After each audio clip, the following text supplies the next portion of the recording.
When I called them back and said, yeah, I can do this for you, the instruction was, okay, get down there and call when you get there.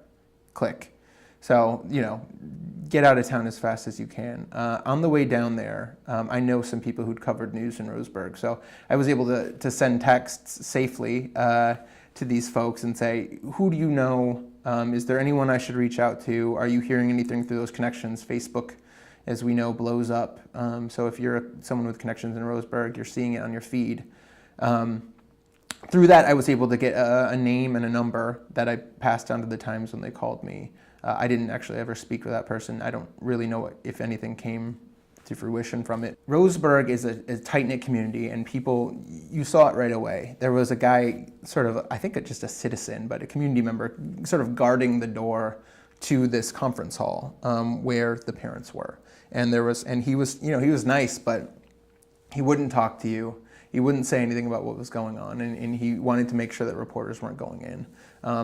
Authorities were doing some of the same, and there was, I think, notes taped to the door, if I'm right, saying family only. Everyone was respecting that. In some senses, not until I was done, I was leaving Roseburg and really able to read, the Statesman Journal, the Register Guard, the Oregonian's coverage, the rest of the New York Times coverage that I had missed, and did I really get the fullest picture of this thing? And that's just because I'm knocking on doors all day and sitting in press conferences all day and trying to get the sheriff to tell me these details about motive or what have you, and it just doesn't lend itself when you're doing that for your entire day without an opportunity to rest to actually getting the fullest sense of how huge this was.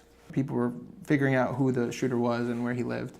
But by the time I got there, the police lines hadn't been strung up all over the place yet, and the Homeland Security guys weren't there yet.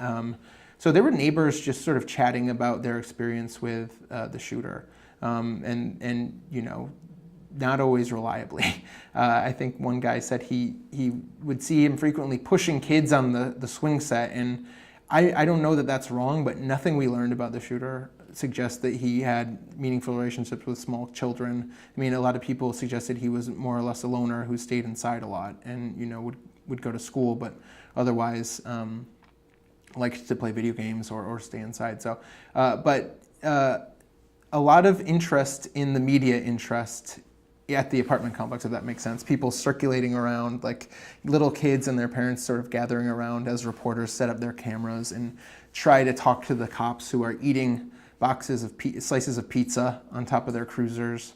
After a while it took the same sort of air as the college, where it was just roped off and no one's going to say anything and the authorities aren't going to tell you anything.